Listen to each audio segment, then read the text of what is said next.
Sa ibang balita, mga libreng serbisyo na alok ng pamahalaan, tampok sa Kabisig Philippine Government Expo and Trade Fair. Isinusulong nito ang maayos na komunikasyon at koordinasyon ng pamahalaan, pribadong sektor at mamamayan. Ang ulat mula kay Julius de Samburo.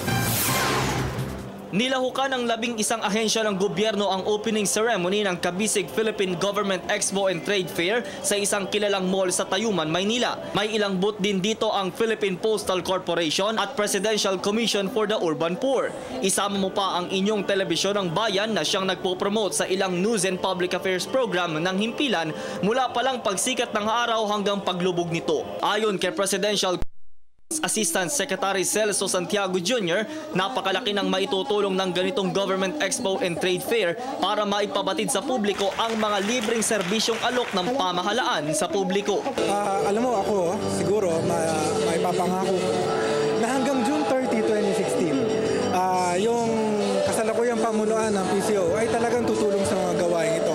At syempre, sa pagtulong na yan, umaasa kami na kahit beyond 2016, yung mga susunod na administrasyon, yung PCO o kaya Office of the Press Secretary, tutulong pa rin at sana mas dumami pa yung sumali. At kabilang na rin yung mga siguro yung mga civil organizations at people's organizations para pakita talagang partnership.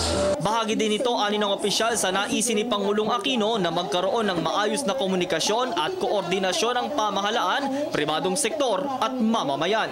Mahalaga kasi yung papel na ginagampanan natin, di ba? Pag tumutulong tayo sa mga gawain tulad nito, nilalabas natin impormasyon tungkol sa ginagawa ng gobyerno, mga serbisyo, at sa paggawa nun, yung mga mamamayan natin, may empower sila.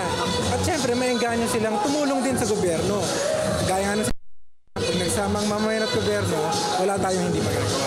Inaanyayahan naman ng Kabisig ang publiko na bisitahin ang kanilang booth dito sa SM San Lazaro, Maynila. Doon naman sa ating mamamayan na naririto, malapit lang sa San Lazaro, wag po kayong makatubiling pumunta rito at alamin po kung ano meron dito.